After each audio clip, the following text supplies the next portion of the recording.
सैयदना जद्दुल हसन वल हुसैन व अला सैयदना जद्दुल हसन वल हुसैन सल्लल्लाहु अलैहि या रसूलल्लाह। Without any further delay, because we already got delayed from our scheduled time. जिस समय खत्म करना था उस समय शुरू हो गया, आधा घंटा गुजर गया, ज़ात भी देख ली, नात भी सुन ली, अब सिर्फ बात बाकी है। इसलिए मैं तर्जमानी का इक्तफा करते जिस आयत करीमा की तिलावत का मैंने शरफ हासिल किया है, उसके तर्जुमा और उसके मफहूम को ज़हन में लाने की कोशिश करें। इस्लाह मुआशरा का जलसा है और तहरीक इस्लाह उम्मत के नौजवान दस्त बस्ता खड़े हैं।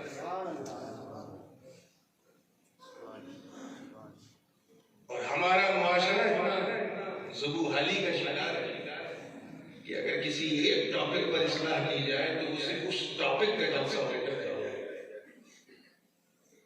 इसलिए मैंने चाहा कि दौरे हाजिर के पास वो बातें कही थोड़ा सा इको कम नहीं होता, जिन्हें हम सब फेस कर रहे हैं और अपना लाहे अमल तय नहीं कर पा रहे हैं। इरशाद रब्बानी है कि ज़मीनों बहरो बर फितनो फसाद बर्पा हो उन लोगों की वजह से जिन्होंने ऐसी करतूतें की ताकि उन्हें मजा चखाया जाए उस चीज का जो उन्होंने किया, और इसके सबब वो अल्लाह की जानिब लौटेंगे बगैर इधर उधर कहकर सीधे आ।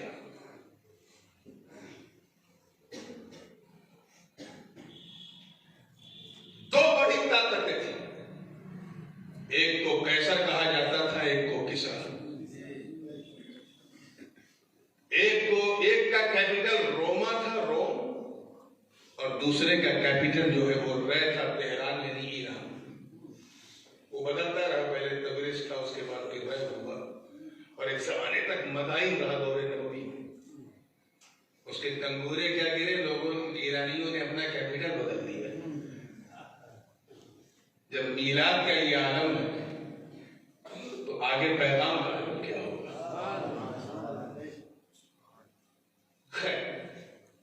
दो बड़ी ताकतें टकरा गई, नबीयतन मुल्क ही नहीं बल्कि आधी दुनिया उससे मुतासिर। न जाने कितनी औरतें बेवा हो गई, कितने बच्चे उस वक्त यतीम हो गए। ये वही फसाद है जिस फसाद का अल्लाह ताला ने जिक्र किया। मादी करीब की बात करें तो फर्स्ट वर्ल्ड वॉर, जो पहली आलमी जंग थी, उसने तबाहकारियों की ऐसी दास्तान लिखी है कि शायद ही दुनिया में कोई ऐसा मुल्क हो जहां हलाकतें न हुई हो, अमवात न हुई। दूसरी वर्ल्ड वॉर जब हुई तो उसने इस्तेमारियत की ऐसी धज्जियां उड़ाई कि ब्रिटेन और हॉलैंड जैसी बड़ी बड़ी ताकतों ने दस्तबरदारी का ऐलान कर दिया, और लाखों के लाखों लोग उस राह में कुर्बान हो गए, अपनी जान दे दी, अपनी प्राणों की आहुति दे दी। फसाद ऐसा फैला कि अमेरिका ने भी आजिज होकर के हिरोशिमा पर आइटम बम फेंक दिया। आज तक उसकी तबाहकारियों के नमूने नजर आ रहे हैं, और तीसरी जंगे अजीम के कगार पे हम खड़े हैं। मेरे दोस्तों, मैं मानता हूं इस बात कि पहले भी इसकी मिसालें बहुत मिलती थी, लेकिन पहले भी सबब कुछ और होता था, अब सबब कुछ और। हज़रत नूह अलैहिस्सलाम की वो उम्मत जो उन्हें नहीं मानती थी, जो उनकी उम्मत दावत थी, उस पर ऐसा अज़ाब टूटा कि पूरी दुनिया बह गई उस तूफान में। सिर्फ वही बचे रहे जो नूह की नाव में बैठे थे। हज़रत जागीरदारी का शिकार थे। अल्लाह ने ऐसा अजाब नाजिल किया कि वह अमतरना अलैहिम मतरन फसाअ मतरुल मुनज़रिन, आसमान से आग के बड़े बड़े शोले बरसाए। आज के इस मादी दौर की 100 मिसाइलों के बराबर एक शोला। आज भी जाओ अगर तुम जरका के मकाम पे, जब आप अम्मान से जॉर्डन का जो कैपिटल है वहां से बगदाद जाएंगे तो 200 किलोमीटर के बाद वो मकाम आता है जहां कौमे लूत आबाद थी। आज भी जमीन वहां सियाह है, काली है। करतूतें ऐसी थी। कौमे आद और समूद का हाल अगर देखना है तो जरा मदीने मुनव्वरा से आगे बढ़ के खैबर और वहां से तकरीबन 100-150 किलोमीटर दूर एक शहर है अल-औला, उजड़ा हुआ शहर, जिसको आज के दौर में मदाइन सालेह भी कहते हैं। कौमे समूद वहां अल्लाह ने उन्हें यह पावर दिया था कि वो यनहितून मिनल जिबाली बुयूता, वो घरों पहाड़ों में खोद खोद कर अपने घर बना लेते थे। लेकिन करतूतें अच्छी नहीं थी। अल्लाह ने ऐसा अजाब नाजिल किया कि सूरह हाक्का नाजिल हो गई। अल-हाक्कतु मल-हाक्का वमा अदराका मल-हाक्का कज़्ज़बत समूद व आद बिल-क़ारिआ फ़अम्मा समूद फ़अहलिकू बित-ताग़िया व अम्मा आद फ़अहलिकू बिरीह सरसरिन आतिया सख़रहा अलैहिम सबअ लयालिन व अय्यामिन हुसूमन फ़तरा अल-क़ौम फ़ीहा सरअा कअन्नहुम अअजाज़ु नख़लिन ख़ाविया फ़हल तरा लहुम मिन बाक़िया इला आखिरिल वाक़िया। पूरा रुकू पढ़ना पड़ जाएगा। अज़ाब नाज़िल हुआ, अज़ाब नाज़िल। वो कौम जो पहाड़ों में खोद खोद के मकान बनाती थी, ऐसा अज़ाब नाज़िल हुआ कि 7 दिन 7 रात तक अल्लाह अकबर, आंधी अल्लाह ही जाने कैसी आंधी थी। अल-हाक्कतु मल-हाक्का, अल्लाह ही जाने वो कैसी हवा थी कि ऊपर से नीचे, नीचे से ऊपर कौमे समूद और कौमे आद का बुरा हाल हो गया। और ऊपर से जब गिरते थे तो ऐसा लगता था जैसे खजूर के पेड़ से छाल टपक रही हो, कअन्नहुम अअजाज़ु नख़लिन ख़ाविया। करतूतें ऐसी थी। हज़रत मूसा अलैहिस्सलाम का दामन पकड़ के जिन्होंने दरियाए नील पार कर लिया वो तो कामयाब हो गए, लेकिन जो फिरौन के पीछे पीछे चल रहे थे गर्क हो गए। क्यों? करतूतें ऐसी थी। पिछली उम्मतों पर भी ऐसा हुआ। अब अजाब तो रुक गया, लेकिन फितनों फसाद अभी थमने का नाम नहीं ले रहे। सवाल पैदा होता कि पहले तो अजाब आता था, अल्लाह अजाब रुका क्यों? पिछली उम्मतों पर आता था, अब क्यों रुका है? पहले बड़ी आसानी से आता था, अब क्यों रुका है? पहले एक फिरौन था, आ गया तो हर शहर में फिरौन। एक नमरूद था, आ गया तो मोहल्ले में नमरूद। एक हामान था, आ गया तो गलियों में टहल रहे। अजाब रुका क्यों? कुरान ने याद दिलाया, मा कान अल्लाहु लियुअज़्ज़िबहुम व अंत फीहिम। ए महबूब, इन पर अल्लाह का अजाब कैसे नाजिल हो? इनके बीच में तो आप हैं।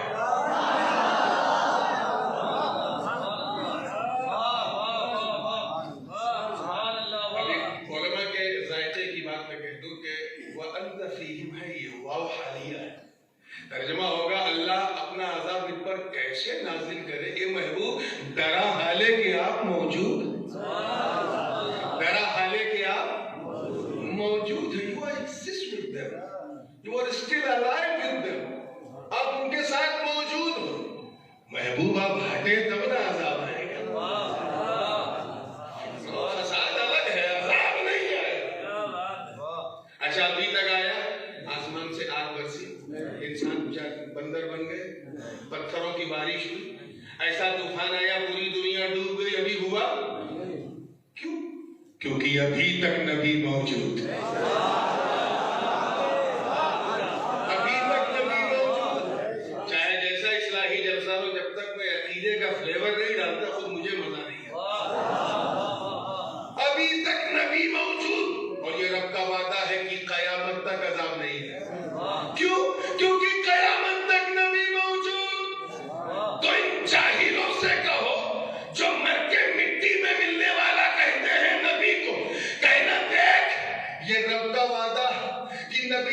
क़यामत तक मौजूद, नबी क़यामत तक मौजूद, नबी जिंदा। तो इन जाहिलों को समझा देना कि वो कल भी जिंदा, वो आज भी जिंदा, अरे वो मदीने में भी जिंदा, सुन्नियों के सीने में भी।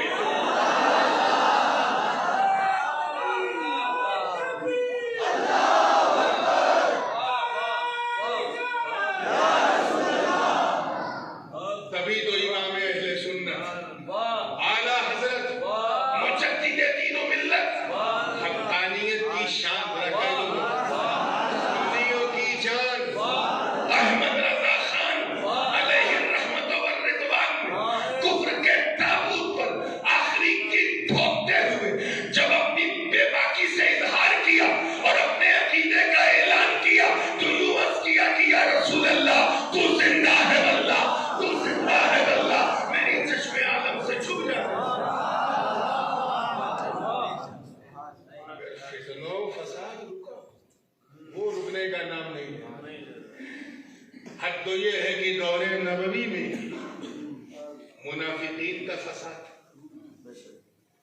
मुनाफिकीन भी इतने चालाक, उन्होंने कहा कि लोगों को बेवकूफ बनाने के लिए मस्जिद बनो, नमाज पढ़ते थे। अब नमाज देख के तो आदमी कहेगा तो अल्लाह के लिए सजदा कर रहा, अल्लाह के लिए रुकू कर रहा, अल्लाह के लिए क़याम कर रहा, अल्लाह के लिए फज्र ज़ुहर असर मगरिब को शुबा करेगा कि ये मुसलमान है कि नहीं। हुजूर ने उस मस्जिद को सफ़े हस्ती से मिटा दिया।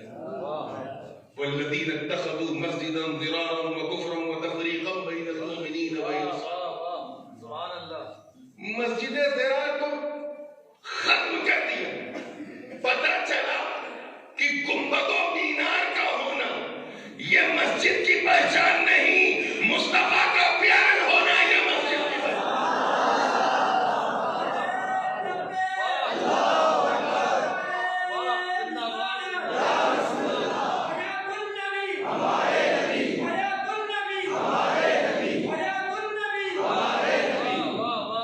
मस्जिद कायम करने के लिए या मदीने का काम करने के लिए नमाज की वफादारी नहीं, मुस्तफा की वफादारी देखी जाती है।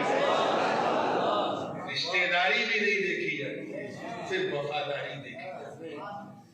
तो फितनो फसाद आ रहा है दौरे नबवी में, मुनाफिकीन का फितना।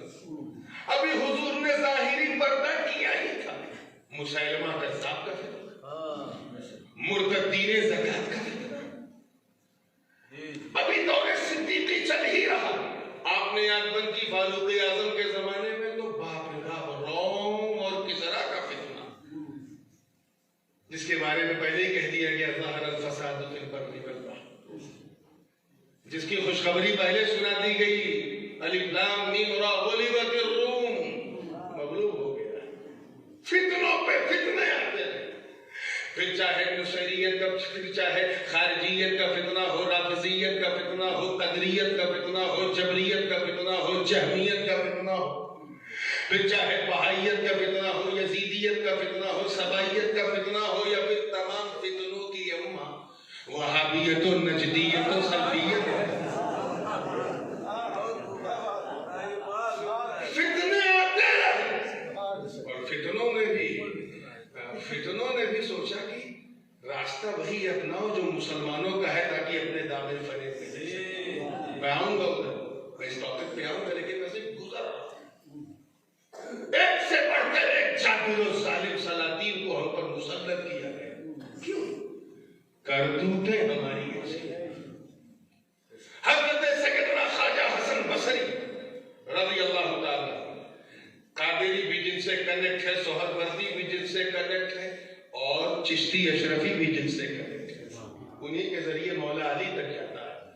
ख्वाजा हसन बसरी फरमाते हैं, उनसे किसी ने पूछा हज्जाज बिन यूसुफ के बारे में कि हजरत ये तो बहुत बड़ा जालिम और जाबिर है, ये हमारा हाकिम बना हुआ है, सबसे बड़ा प्रधान बना हुआ है, सहाबा का कत्ल कर चुका है, ताबईन को तैर से मिटा चुका है, उनका खून बहा चुका है, न जाने कितने हाफिज़ाने कुरान को सफ़े हस्ती से खत्म कर चुका है, ये हम पे क्यों अल्लाह ने मुसल्लत कर दिया? तवज्जो चाहूंगा, मैं हज्जाज की बात कर रहा हूँ, अब अपना ज़हन कहीं और ले जा सकते हैं। अल्लाह ने इस जाबिर को, जिस जिसके हाथ मुसलमानों के खून से रंगे हुए हैं, इसे हम पर क्यों मुसल्लत किया? तो हजरत हसन बसरी पर बरमला फरमाते, मा जाअल हज्जाजु इल्ला बिदुनूबिना। याद रखो इराक वालों, हज्जाज किसी और वजह से नहीं बल्कि हमारे गुनाहों की वजह से आया। करतूतें हमारी ऐसी।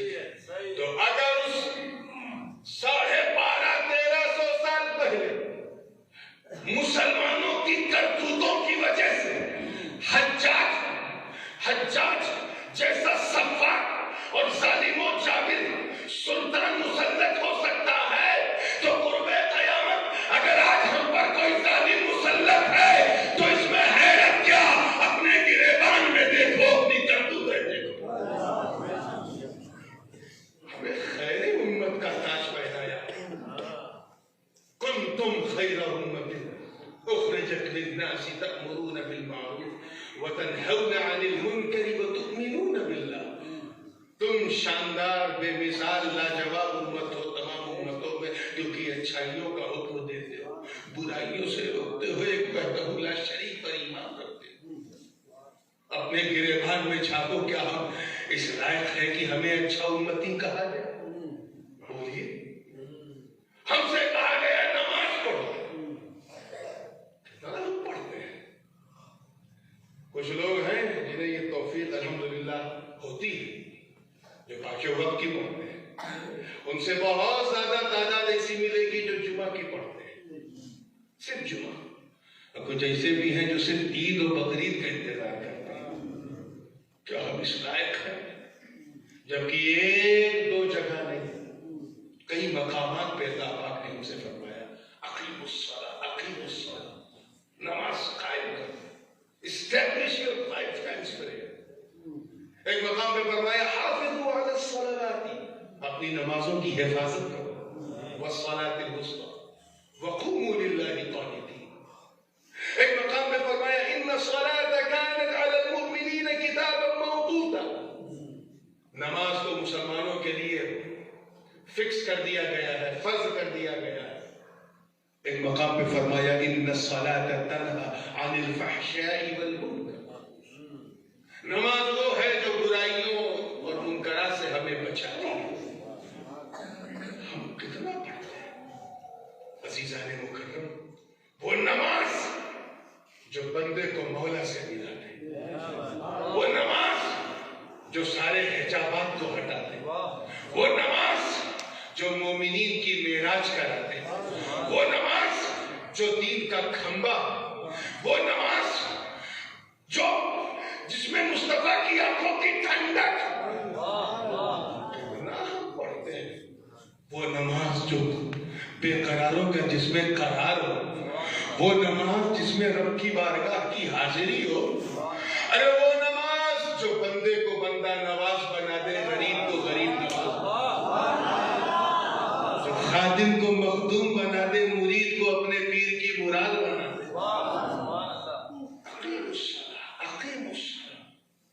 कितना हम पढ़ते हैं। आप जरा ख्याल करें, हुजूर ने फरमाया, नमाज ने मेरी आंखों की ठंडक। इसको कभी आपने समझने की कोशिश की?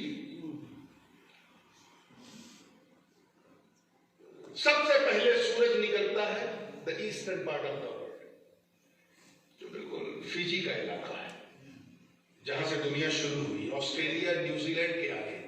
अल्हम्दुलिल्लाह मेरे वालिदे गिरामी हुजूर गाजी मिल्लत वहां 2 बार जा चुके हैं। सिलसिले आलिया अशरफिया का झंडा वहां भी लहरा है।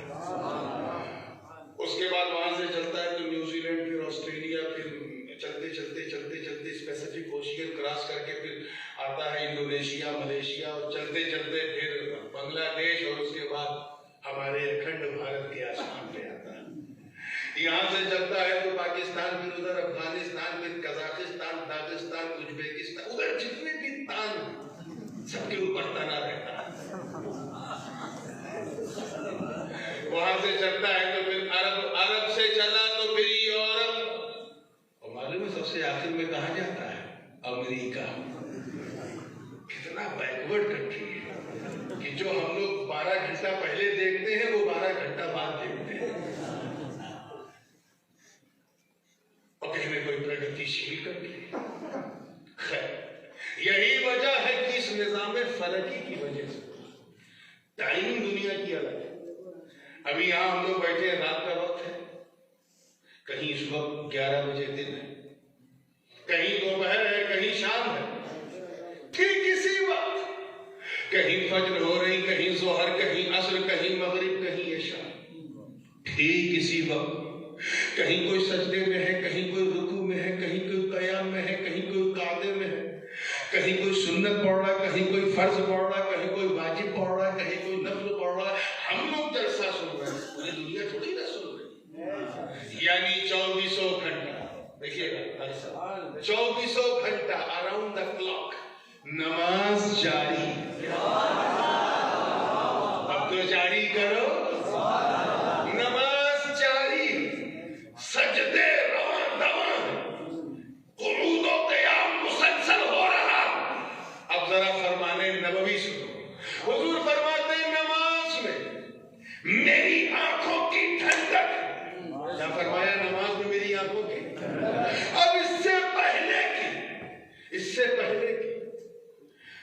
लोग इस बात को समझें कि आंखों की ठंडक का मतलब क्या है। अल्लाह ने ऐसा निजाम फलकी बनाया और सूरज को वशम्सु तजरी लिमुस्तक़र्रिन लहा जुब्बा पहनाकर ऐसा आसमान पे दौड़ाया कि कायनात में हर घड़ी, हर आन, हर लम्हा नमाज पढ़ी जाए और मुस्तफा की आंख को ठंडक मिलती है।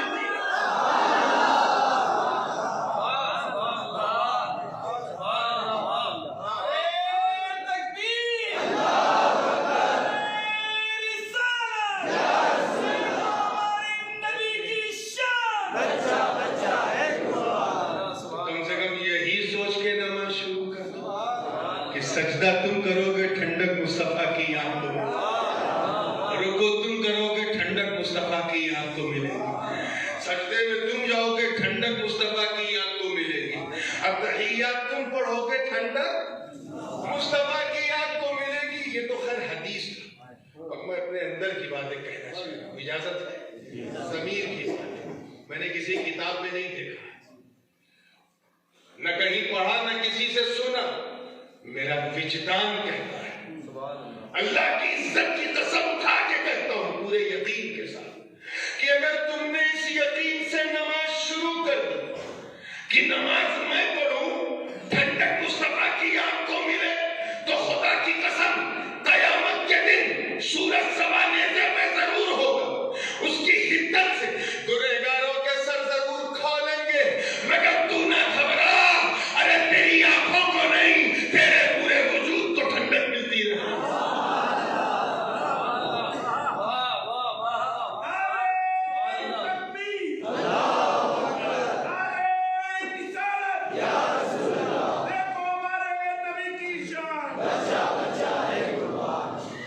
और सुनिए साहब, नमाज दीन का खंबा है, मादुद्दीन है। ये 2 खंबे, ये 4 खंबे, एक हट जाए ना धड़ाक से, नमाज दीन का खंबा है।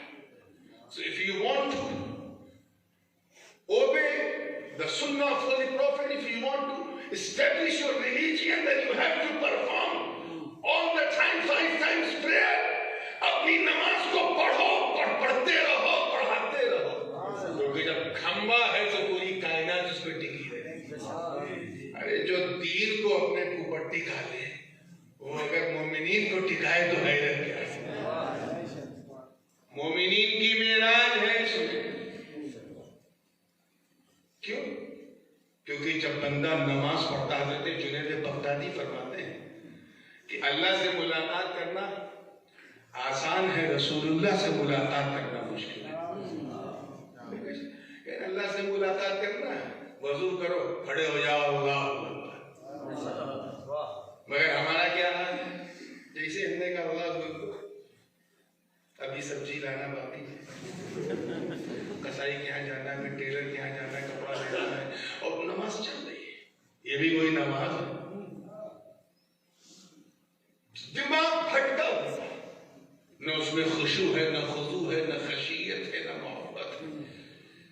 जमात वालों की नमाज ऐसी तो है, ड्यूटी है, जबकि नमाज में ड्यूटी नहीं ब्यूटी होनी चाहिए, ब्यूटी होनी चाहिए।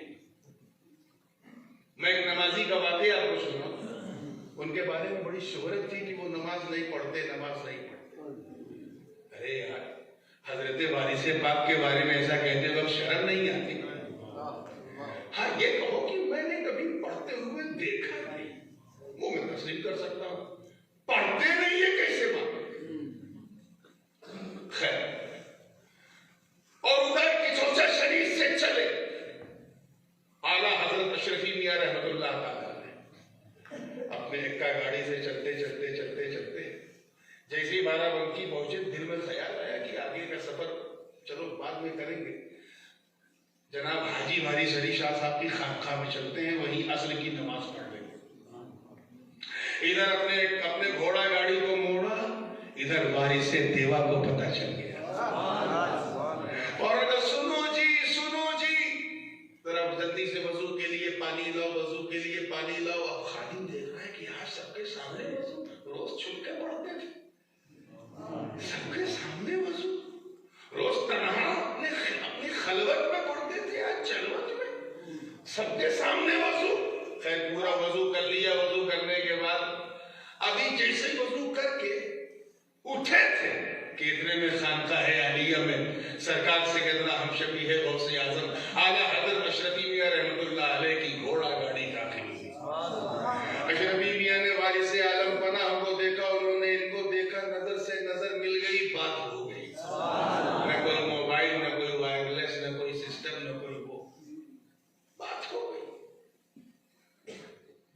उसके बाद अशरफी मियां आए, दोनों ने मुआनका किया और सीधे मस्जिद में गए। सरकार वारिस पाक भी पीछे पीछे मस्जिद में गए।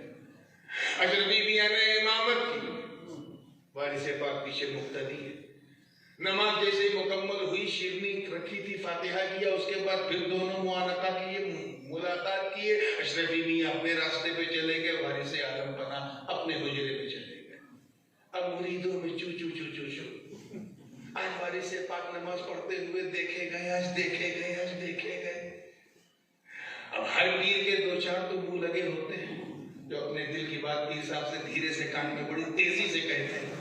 वो हर पीर के, जिसके नहीं वो पीर ही नहीं तो होते हैं।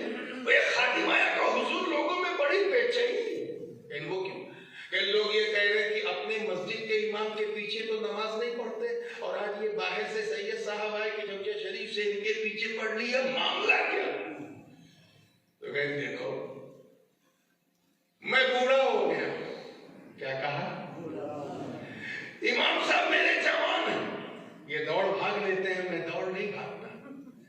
ये जैसे ही कहते हैं अल्लाह अकबर, फौरन इनका दिमाग दौड़ने लगता है, ख्याल परवास करने लगता। अभी मुझे जैसे ही नमाज से फारिग होऊंगा, सेवइयां खरीदना है, उसके बाद गोश्त वाली दुकान पे जाना है, सब्जी खरीदना, फिर वहां से आगे बढ़ के टेलर मास्टर से कपड़ा लेना है, उसके बाद फिर बीवी के लिए कपड़ा जो लिया था वो लेके जाना है, और नीचे गए रुकू में गए समीउल्लाह लिमन हमिदा कह के उठे। ख्याल भी जारी है, नमाज भी जारी है। कहिए जवान मैं बूढ़ा दौड़ नहीं पाता, और नियत की थी पीछे इस इमाम के। अब जहां जहां इमाम जाए वहां वहां मैं भी जाऊं, मैं इतना भाग नहीं पाता। अरे ये की सोचे से सैयद आया, अल्लाहू अकबर कहा, खुद भी पहुंच गया, मुझे भी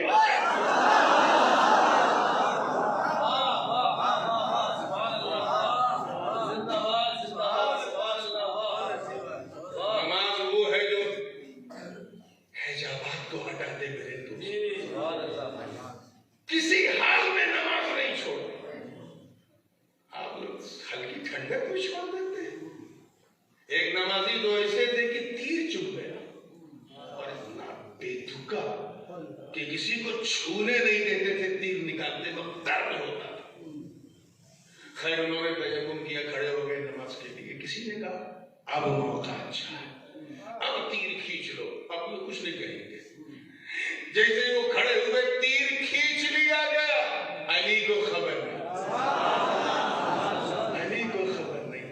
हमें तो जब अली की नमाज ऐसी है तो वारिस अली की ऐसी नहीं होगी।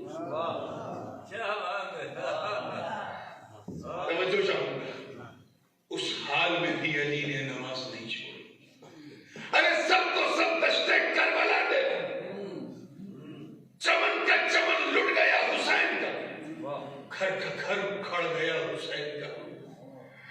तने तनहा है शहजादे गुर्दो कोबा है, राकिबे दोषे मुस्तफा है, लेकिन वहां भी हुसैन को अपनी नमाज का ख्याल है। पीने के लिए पानी नहीं, मगर करबला की मिट्टी से मुतयम्मिम है हुसैन।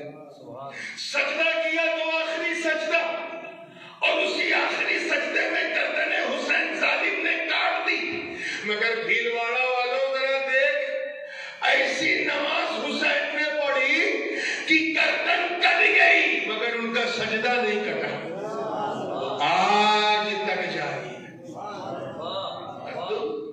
जरा सी दावत दावत इधर होती है, नमाज छोड़ देते हो।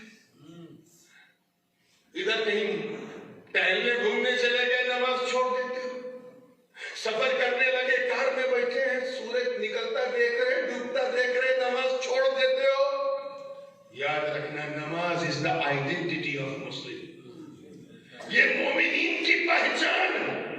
अगर तूने नमाज छोड़ दी तो अपना ईमान कैसे बचाओगे? इसीलिए मैं कहता हूं, ये हमारी करतूत है जिसकी वजह से ये कोरोना जैसा वायरस हमारे सामने आया। ऐसा वायरस कि हम जिनकी अदाओं को नकल करते थे, फैशन बनाते थे, ये अमेरिकन स्टाइल, ये यूरोपियन स्टाइल, ये इंग्लैंड की ये पेरिस का फैशन, आज वो मुल्क हमसे ज्यादा इससे मुतासिर है, हमसे ज्यादा इससे संक्रमित है। अल्लाह ने उन्हें भी सबक सिखा दिया कि तुम अपनी शक्ति पे नाज करते हो। सबसे बड़ी शक्ति उस महान शक्तिशाली खुदा की है जिसके सामने किसी की शक्ति का कोई बस नहीं। ये हमारी करतूत है। इसीलिए इमाम इब्न हजर अस्कलानी रहमतुल्लाह अलैह, उनसे पहले तो इमाम बुखारी ने किताबुल फितन वल वबा में फरमाया कि कभी कभी वबाएं जो है, वबाएं वो रहमत का बाइस बनती है। क्या बनती है? जोर से बोलो। बहुत खास पॉइंट की तरफ अब आ रहा हूं, अब यहाँ कोई जुमला फिसलना नहीं चाहिए। रहमत का बाइस बनती है। ये तो हम अच्छी तरह जानते हैं कि जब कोई वबा आती है, कोई महामारी, तो नुकसान बहुत होता है। किसी का कारोबार चौपट हो जाता है, किसी के घर में बच्चे शहीद हो जाते हैं, किसी का मकान बिक जाता है, किसी की दुकान लुट जाती है, मुल्क का इक्तिसाद चौपट हो जाता है। ये तो हम जानते हैं। इमाम बुखारी फरमाते हैं कि इसमें रहमत का पहलू होता है। हजरत इमाम इब्न हजर अस्कलानी रहमतुल्लाह ताला अलैह, उनके जमाने में वबा आई थी ताउन की। अच्छा, अरबी जबान में जब मुतलक ताउन कहा जाए तो उससे सिर्फ वो ताउन प्लेग ही मुराद नहीं, बल्कि हर वबा मुराद। वबा आई, और ऐसी वबा आई कि उसने जजीरतुल अरब को अपनी चपेट में ले लिया। खुद इनका शहर इतना मुतासिर कि जवान से जवान लोगों की मौत होने लगी। हजरत इब्न हजर अस्कलानी के घर में उनके 2 जवान बेटे उस वबा के हवाले हो गए। आपने उस वबाई सूरत हाल में मुसलमानों की खामा तलाशी तो देखा कि वो मुसलमान जो मस्जिदों से दूर और नुफूर थे, वो मुसलमान इस वबा के खौफ से मस्जिदों में आने लगे, अल्लाहू अल्लाहू की सदा लगाने लगे। सदाए मदीना जैसा कि काजी साहब लगवा रहे हैं, उस सदा में लोग मस्त होने लगे, नमाज की तरफ पेशकदमी करने लगे। तो आपने एक किताब लिखी और उस किताब का नाम है बदरुल माऊन फी फज़ल ताऊन। हजरत इब्न हजर अस्कलानी ने बदरुल माऊन फी फज़ल ताऊन, और उस किताब में एक बाकायदा एक बाब उन्होंने बांधा जिसका उन्वान है वमिन फ़वाइदित तवाईन, वबाओं के फायदे के बारे में। जरा सोचिए, वबा और फायदा। कभी सोचा था कि कोविड-19 में फायदा? पहला फायदा आपने बताया, 4 फायदे आपने शुमार किए, मैं बड़ी तेजी से उसको बात को खत्म करूं। पहला फायदा तक़सीरुल अमल, उम्मीद छोड़ देना या कम कर देना। हम दुनिया में और जैसे ही शऊर बालिग हुआ उम्मीदों का ताजमहल बनाने लगे। अगर हम 1000 पति हैं तो दिल में ख्याल है लखपति क्यों नहीं, लखपति है तो मुतमईन नहीं, करोड़पति क्यों नहीं? करोड़पति है तो मुतमईन नहीं, खरबपति क्यों नहीं? अरे सबसे पहले अच्छा पति तो बन जा, तब लखपति करोड़पति बन। उम्मीद को लगाए रहते, मैं ऐसा करूंगा तो मेरा करियर ऐसा होगा, तो फिर मेरा बेटा ये बन जाएगा, तो फिर मैं बीमा कर लूंगा, तो अगर मुझे कुछ हो गया तो पैसा उसको मिल जाएगा, और फिर वो पैसे से ये मकान बनाएगा। प्लान करते हैं, नित नए तरीके अपनाते हैं पैसे अपनी उम्मीद को बहाल करने के लिए। मगर इन वबाओं का फायदा देखो, वबा प्लान सारे धरे के धरे रह गए, उम्मीदों का शीश महल टूट गया। गुनहगार दिल में धड़कते हुए अंदर से आवाज दी, ऐ मोमिन, सच्चा मोमिन बन और दुनिया से झूठी उम्मीद छोड़ दे। अरे इस दुनिया में तू पहले था नहीं, बाद में रहेगा नहीं। तेरा न यहाँ अतीत न भविष्य, तो फिर तेरा वर्तमान कैसे संभव है? जब तू पिछली दुनिया में था, वहां से चला अम्मा के पेट में आया, यहाँ वहां से चला इस दुनिया में आया, यहाँ से भी जाके कब्र में जाएगा। इस दुनिया में तू पहले था नहीं, बाद में रहेगा नहीं, तो सब कुछ तूने इस दुनिया को क्यों दे दिया? देना है तो अपनी आंख दे दे, अपनी अक्ल दे दे, अपनी सोच दे दे, अपना हाथ पैर नाक कान गला दे दे, मगर दिल ना देना। दिल देना है तो किसी दुनियादार को न दे, परवरदिगार को दे दे, अहमद मुख्तार को दे। मेरे दिल की हिफाजत करेंगे। एक कांच के गिलास को दिल दे के देख, दिल अटका रहेगा, गिलास गिरा तो दिल टूट जाएगा, गिलास गिरा तो दिल टूट जाएगा। ये क्यों हो रहा है? क्योंकि दिल आपने बड़ी नाजुक चीज को दिया है, अटका हुआ है। आजकल के लड़के मोबाइल लेके तो इधर उधर बिस्तर में छुप के दूसरे को दिल देते हैं, और अब तो दिल की इमोजीज चल पड़ी है। लिखने की भी जरूरत नहीं, क्लिक करो पहुंच जाता है। ये दिल हो गया या फुटबॉल हो गया? एक सामने चलते फिरते का, मैं बड़ी बेबाकी से हजरत बैठे, बड़ा एहतराम है, लेकिन मैं कहना चाह रहा हूँ नौजवान, वो मेरी जान जा रही है। अगर आपसे कोई कहे तो कह देना आमीन, ताकि जान चली ही गया। ये क्राइटेरिया है आपका? Did you come in this world for this purpose? आप इसलिए आए हो इधर उधर दिल देना? अरे दिल देना है तो किसी दिलदार को दो, दिल देना है तो अहमद मुख्तार को दो, दिल देना है तो उनके चार यार को दो, दिल देना है तो अहले बैत अतहार को दो, दिल देना है तो हैदर कर्रार को दो, दिल देना है तो अपने यार को दो।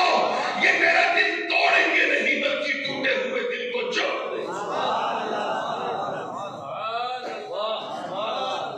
ये इस कैफियत को दिल में, मेरा अंदाज जरा अकायद की नुमाइंदगी करना ज्यादा है, लेकिन आज काजी साहब का हजरत थोड़ा इस्लाह, तो मैं उसी इस्लाही रूप पे चल के जरा कायदे से सिजेरियन करना चाह रहा हूँ। पूरी तवज्जो के साथ तैयार है आप लोग?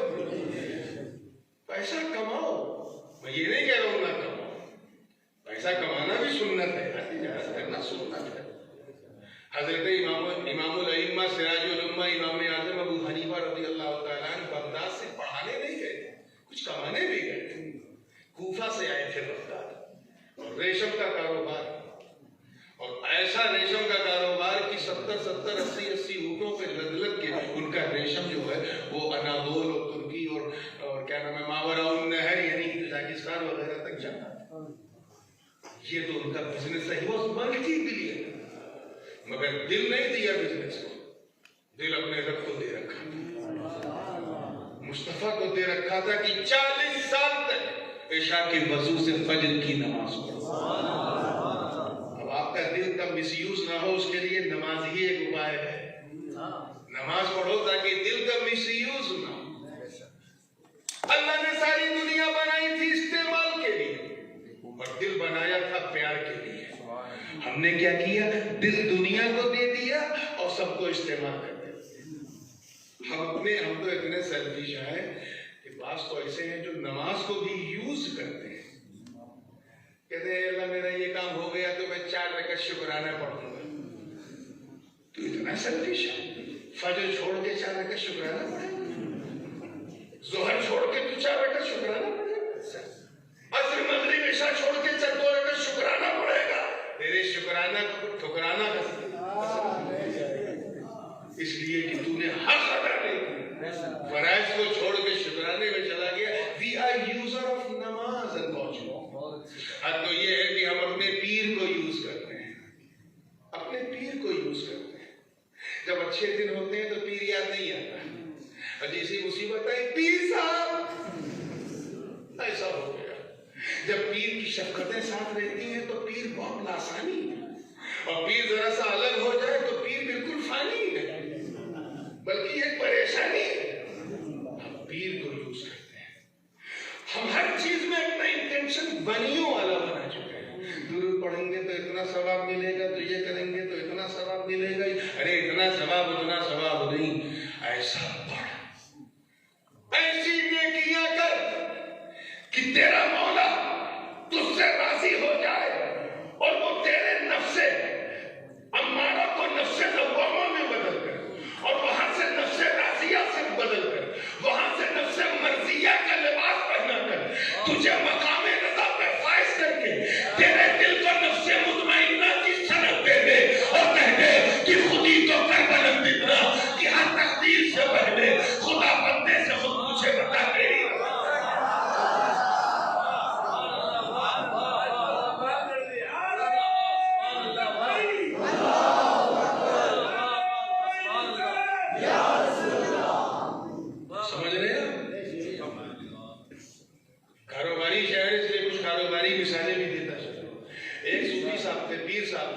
शरीफ के। मैंने अपने उस्ताद शेख अब्दुल करीम अल-मुदर्रिस फरमाते थे कि वो मल्टी बिलियनर थे, करोड़ों अरबों के मालिक, 10-10, 20-20 उनके पास कश्तियां थी, बड़ी बड़ी पानी के जहाज थे, उनमें माल लग के समंदर के सीने को चीरता हुआ जाया करता था।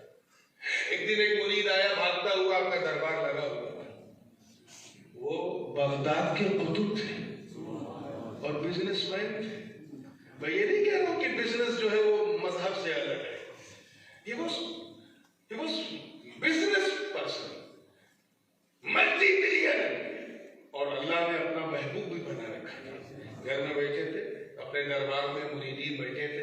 एक मुरीद आएगा, हुजूर वो जो आपका जहाज लग के जा रहा था, अचानक समंदर में तूफान आया, जहाज डूब गया।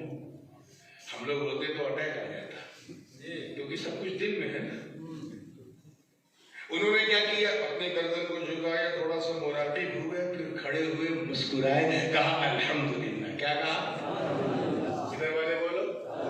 फिर आधे घंटे के बाद एक दूसरा मुरीद भागता हुआ है, हुजूर हुजूर वो जो जहाज डूबा वो आपका नहीं डूबा, किसी और का डूबा, आपका तो समंदर का सीना चीरते हुए जा रहा। गुड न्यूज दिया।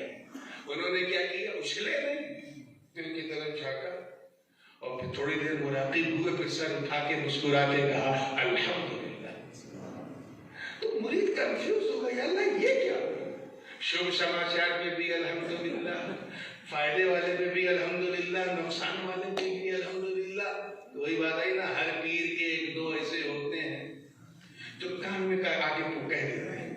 एक आया कान में, हुजूर लोगों में बड़ा इत्तेबास है, बड़ी बेचैनी है, क्या वो आपने अच्छी न्यूज पे भी अल्हम्दुलिल्लाह कहा, बुरी न्यूज पे भी कहा, तो लोग समझ नहीं पा रहे, कहीं क्या हैरत होती है। जब उसने मुझे नुकसान वाली खबर दी तो मैंने दिल में झांका, देखें इस पे कुछ असर हुआ कि नहीं, तो देखा दिल बिल्कुल सेटिस्फाइड, संतुष्ट है, नुकसान का असर दिल पे है ही नहीं। तो मैंने इसके इत्मीनान पे अल्हम्दुलिल्लाह कहा, जोर से बोलो। और जब उसने आधे घंटे बाद गुड न्यूज दी तो फिर मैंने दिल में झांका, देखे खुश हुआ कि नहीं, खुश हुआ कि नहीं, तो देखा नहीं जैसे पहले था वैसे अब भी। हम समझ गए, गोया वो शेख वो कुतुबे बगदाद फरमा रहे कि ये लोगों, जब कारोबार दिमाग से होता है, नफा नुकसान दिमाग तय करता है, क्रेडिट डेबिट दिमाग तय करता है, डीलिंग लीडिंग दिमाग तय करता है, किसमें फायदा किसमें नुकसान ये फैसला दिमाग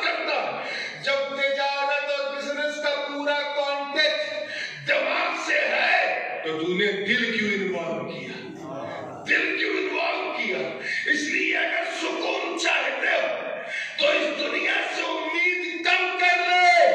अरे दिल देना है तो अपने कारोबार को ना दे, हमें मुख्तार को दे। दूसरी बात आपने फरमाई तहसीनुल अमल।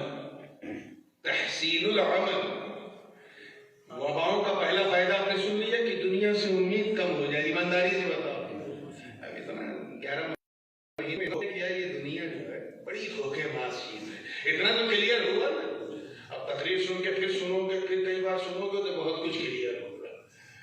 दूसरा फायदा जो कोरोना वायरस का है वो ये है कि तहसीनुल अमल, हमारे अमल अच्छे होने लगते हैं।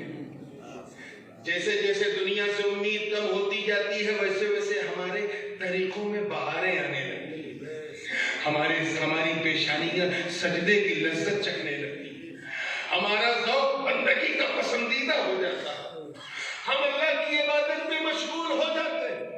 हम सदका भी करते हैं, खैरात भी करते हैं और बड़े बड़े NGOs में चंदा भी देते हैं, लोगों में गल्ले भी तकसीम करते हैं, कपड़े फल फ्रूट भी देते हैं और अल्लाह के घर में आके फज्र ज़ोहर असर मगरिब इशा भी पढ़ते हैं। खाली वक्त में हाथ में तस्बीह लेके पढ़ते हैं। क्यों? क्योंकि इस वबा ने बता दिया कि ये दुनिया न तेरी पहले थी न बाद में रहेगी, तू सिर्फ एक मुसाफिर है। मुसाफिर जैसे हवाई जहाज पे बैठा इंसान बंबई से उड़ा लंदन गया और 9 घंटे के अंदर उसे जहाज से प्यार हो जाए तो जहाज उसका नहीं होगा, ना वो जहाज का मालिक होगा। अगर वो खुद न छोड़े तो एयरपोर्ट वाले धक्के मार के उसको उतारेंगे। क्यों? क्योंकि उसने ऐसी चीज को दिल दे दिया जिस पे उसका अधिकार नहीं था। ऐसे ही है दुनिया को दिल देने वालों, अपने अमल को अच्छा करो, उसको दिल दो जो दुनिया छोड़ दे लेकिन वो तेरा साथ ना छोड़े। आवाज आई, अपनी नमाज को दिल दे दो, अपने रोजे को दिल दे दो, अपने हज को दिल दे दो, अपने ज़कात को दिल दे दो। हमें जब तू नमाज को दिल देगा तो तेरी कब्र मुनव्वर होगी और मैदाने महशर में रब की बारगाह में तू सुरखरू हो जाएगा।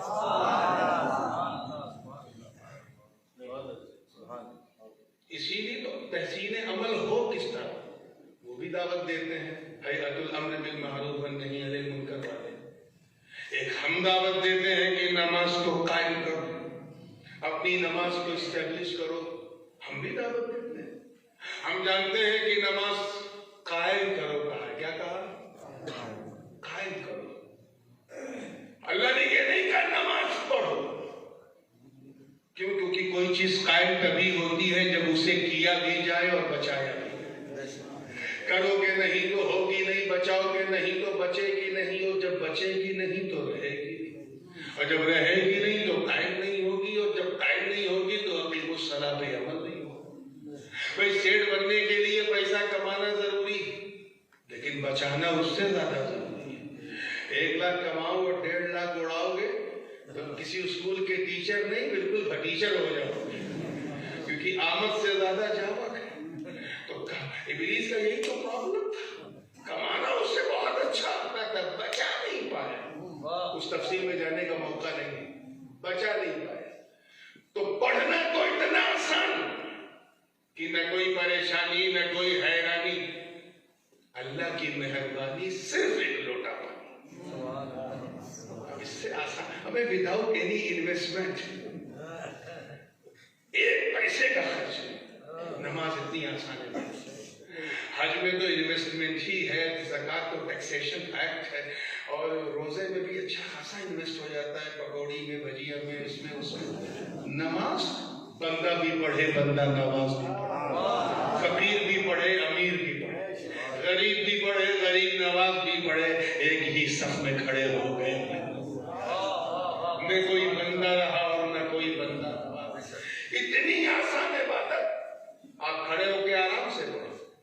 नहीं पढ़ पा रहे, तकलीफ है पाँव में, झुक नहीं पाते, घुटनों में वजन नहीं दे सकते, कोई बात नहीं, बैठ के पढ़ लो, तेरी नमाज हो जाएगी। बैठ के भी नहीं पढ़ पा रहे, बैकबोन में प्रॉब्लम है, रीढ़ की हड्डी में, कोई बात नहीं, लेट के पढ़ लो, तेरी नमाज हो जाएगी। लेट के भी नहीं पढ़ पा रहे, एकदम पैरालाइज हो चुके हैं, हाथ पैर हिल नहीं रहा, कोई बात नहीं, पलकों की जुम्बिश से सजदे रुकू करना, मेरी नमाज हो जाए। यानी आपकी परेशानी बढ़ी तो अल्लाह की तरफ से आसानी बढ़ी। भी नमाज नहीं पढ़ पा रहे, शर्म आती है। इतनी आसान इबादत। अब इससे बड़ी मिसाल मैं क्या दूं कि रसूल मुनाफिकीन अब्दुल्लाह इब्ने उबय को भी नमाज पढ़ना आता था, मगर बचाना नहीं।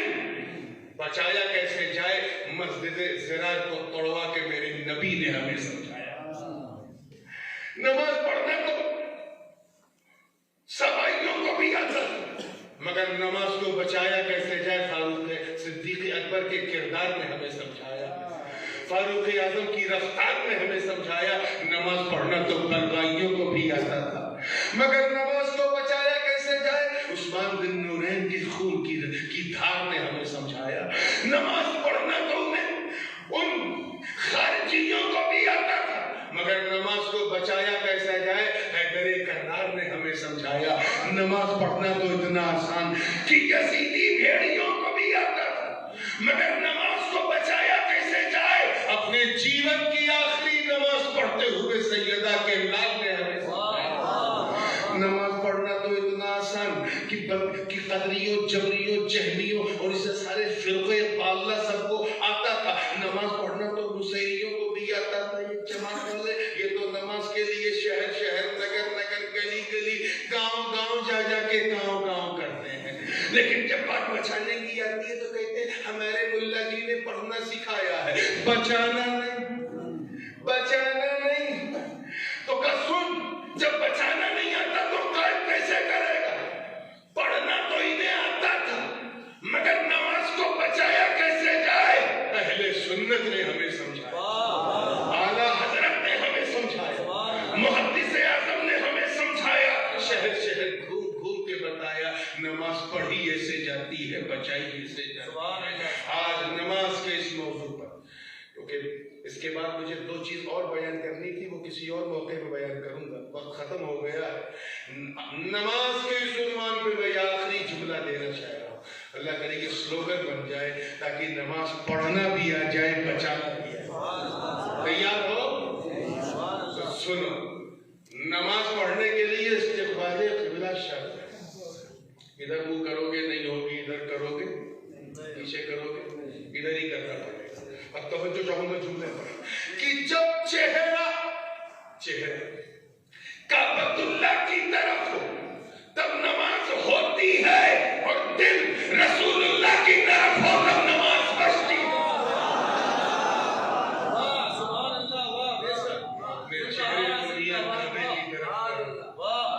दिल काबे की तरफ करो, नमाज होती भी रहेगी, बचती भी रहेगी, और जब ऐसा होगा तो कायम हो जाएगी।